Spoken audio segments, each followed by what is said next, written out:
Le document indispensable à consulter, à lire avant d'investir dans une SCPI, le voici. Alors, vous voyez, il y a 33 pages. On ne va pas aller lire la totalité du document parce que ça serait une vidéo de 3 heures.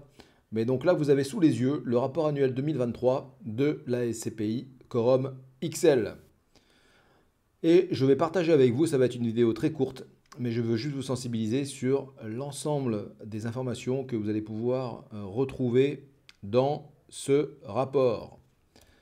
Alors, on va regarder là, on va grossir un peu le document. Voilà. Et donc, vous avez l'édito de Frédéric Puzin, qui est ses éditos et ses avis toujours intéressants, tranchés, avisés. Je vous les conseille, de toute façon pas que dans le rapport annuel, mais donc sur tous les réseaux sociaux, quand il prend la parole, je trouve que c'est toujours à bon escient. Et il a parfois un discours un peu à contre-courant de toutes les autres sociétés de gestion. Et c'est ce qui m'intéresse aussi, moi notamment. Alors, une première partie sur les temps forts de l'année, hein, donc voilà, l'essentiel de 2023. Bien sûr, la particularité, enfin un petit paragraphe sur les distinctions, les récompenses. Bien évidemment, Quorum est toujours dans ce top société de gestion donc qui reçoit un certain nombre de récompenses chaque année. Ensuite, donc un petit brief sur le marché immobilier, hein, donc pas inutile en ce moment.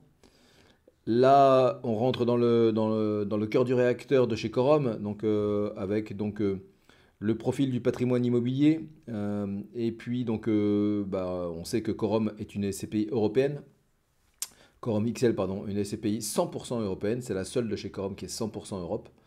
Et eh bien, on a la liste de tous les pays où Quorum XL est installé. Et puis, paragraphe aussi, page 23, sur tous les immeubles acquis en 2023.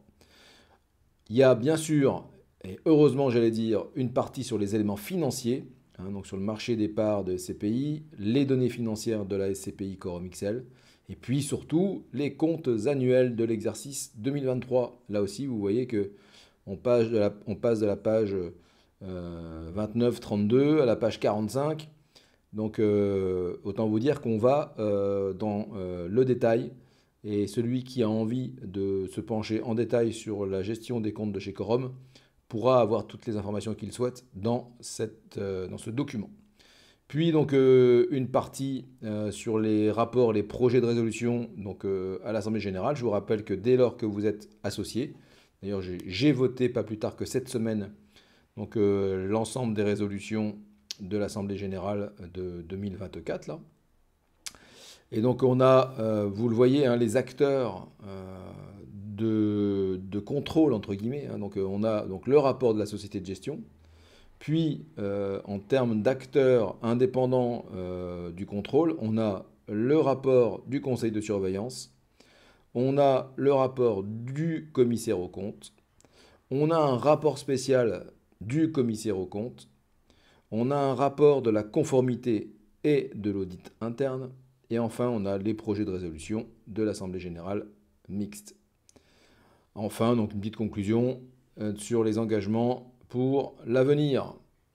Voilà, donc je ne vais pas aller plus loin dans le document. Si vous le souhaitez, il est à disposition sur le site de Quorum, mais donc contactez-moi et je vous l'enverrai avec plaisir. Mais donc il est en accès libre sur le site de Quorum. Je vous souhaite un très bon week-end puisque nous sommes samedi et je vous dis à très vite.